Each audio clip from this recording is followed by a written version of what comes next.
Michael Shikha Niketan Higher Secondary Government-sponsored co-ed English medium school has taken an excellent initiative of teaching and make our students learn day-to-day lessons through audio and video in our YouTube channel.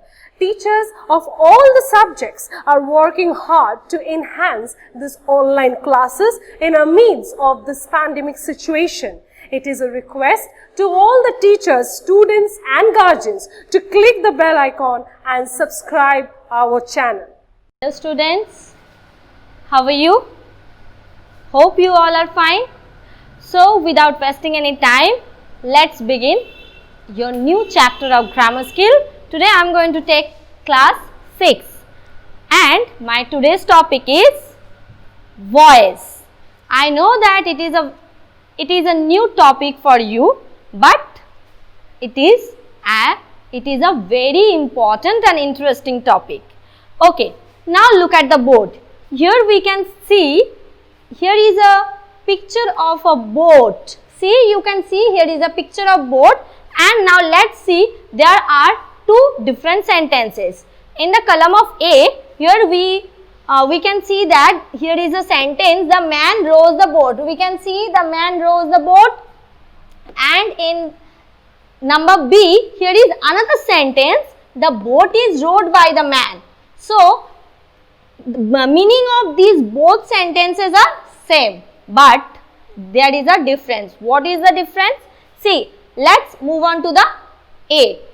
In the sentence A, we can find this circle. The word which is in the circle is subject. The word is subject. The man, here it is subject. Then it comes verb and here it is object. Okay. So, in the first sentence we can see subject, verb, object. The man rows the boat. And now look at the second sentence.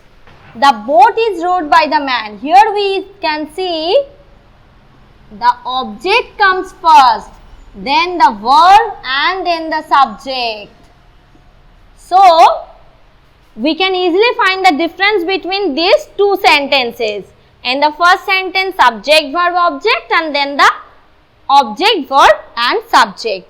So, now let's see the difference. Why I have written down these two sentences in different sentence structure?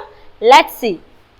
See, I have just told you the meaning of these two sentences are same, but the structure of the sentence are different. In the first sentence, we can see that subject is the doer. We can see that the subject is the doer and the object received, and here the action done by the subject does the action. So, the first sentence is called active voice. So, what is called active voice? When the subject is the doer of the action, then the verb is to be said active voice. So, voice is all about the action of the verb, and when the action is done by the subject or the subject does the action, then it is called active voice. And in the sentence B, we can see that subject is the receiver of the action. Here the subject is not the doer, here subject receives the action. That's why the object comes first, and here the verb is passive voice. Here the verb is passive voice. So, from these sentences, we can say or we can elaborate that voice, we have two kinds of voice. So, number one is active voice and the number two is passive voice. So, the first one is active voice and the second one is passive voice. So, let's revise it. What is called active voice? When the subject is doing something, then it is active voice. It means subject is the doer, and in passive voice subject is the receiver. It is a very simple equation. When subject does something, then it is called active, and when object does something but subject receives the action, then it is called passive voice. I think you can easily remember that. Okay, then so the voice is two kinds, active and passive. Let's see the subject sentence structure. Subject, action, object. Here we can see subject. What is the action? The man is rowing the boat. The man rows the boat. So here the action is done by the subject. So subject, action, object. I can give you another example. I do the work. Here I is subject. We can see that I is subject and do is verb and the work is object. So here it is active voice. And what is the sentence structure? The sentence structure will be subject plus V1. We all know V1 means present form or the base form of verb. It is called V1. V1 and then it is object. Here is another example I can give you. I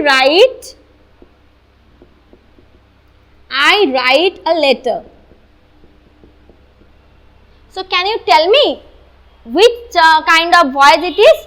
Definitely I know that you can tell me. It is, as it is subject, V1 and the object, so it can be said that it is active voice.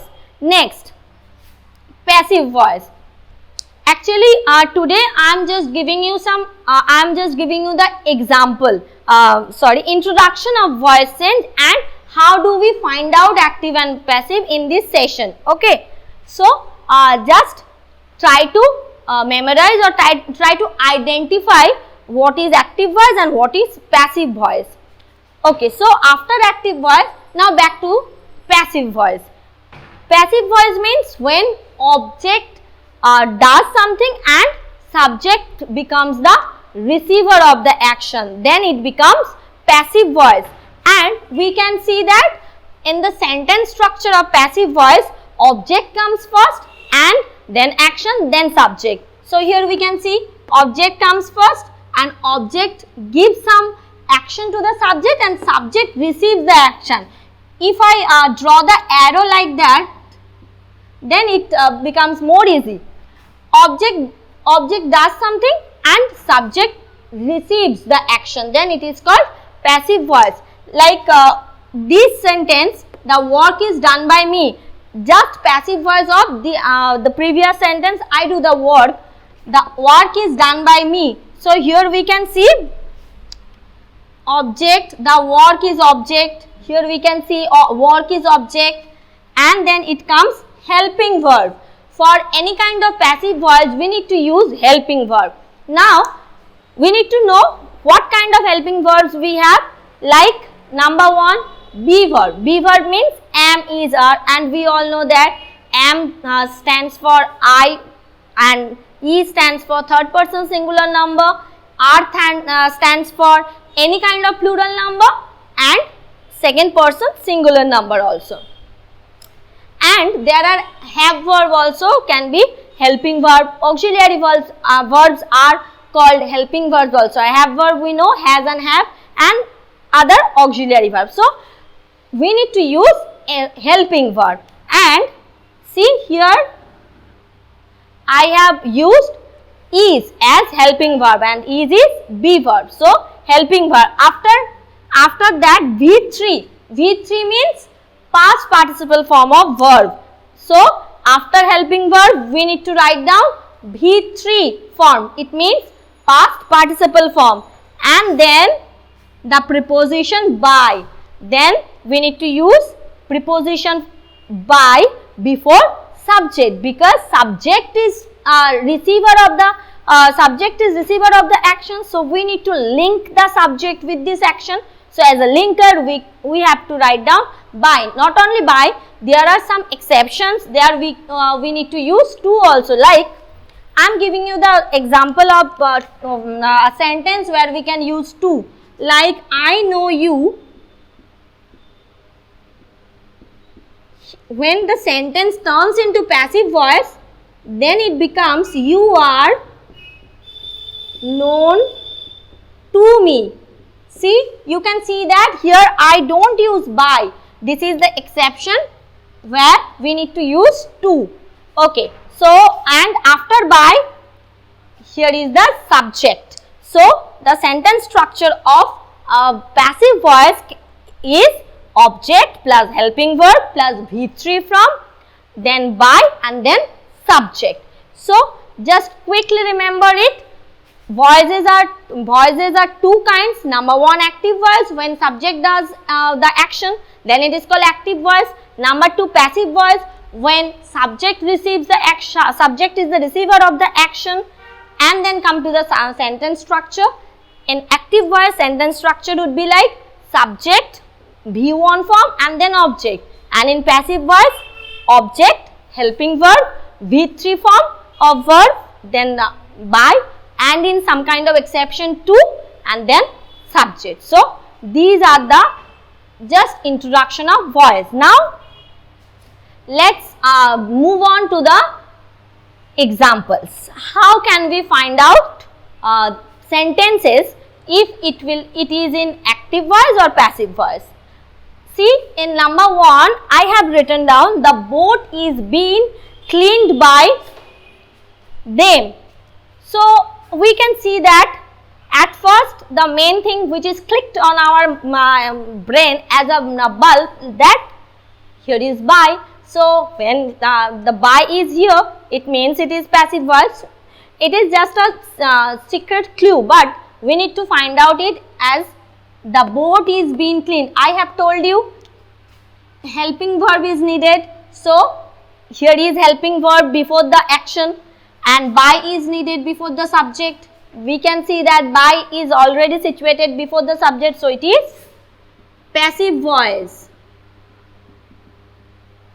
So we can easily identify the sentence as passive voice. Then Lata bought a puppy home. So there is no helping verb before the action. There is no by. The subject stands first, then the object. So it is none other than active voice. So the second sentence is active voice. Number 3, they completed the project on time. They completed the project on time. So here we also see that there is no helping verb, there is no by, the subject stands first. So this is definitely active voice. So this sentence is active voice. Number 4, the shop was broken into thieves. So here you can say, ma'am, there is no by. Then how can we find out? No need to see the by. By is definitely by is here, but here the by replaced as into. So no need to look at this by. Just look at if there is any helping verb or not. Yes, definitely here is helping verb. The was is helping verb is here. So it is passive voice. Passive voice. So here are the 4 sentences as you can take as examples, and we can easily find out which sentences are passive voice and which sentences are active voice. So now you have to do more examples in your home, and this is just about the introduction of what is voice and how many kinds of voices we have, and how can we find out which sentence is in active and which sentences are in passive. In my next session, we are going to learn how to change active voice into passive voice and passive voice to active voice. For today, this is all about the voice and its kinds. Thank you. Thanks for watching. Leave a like and comment. Subscribe. And do share the video among your friends.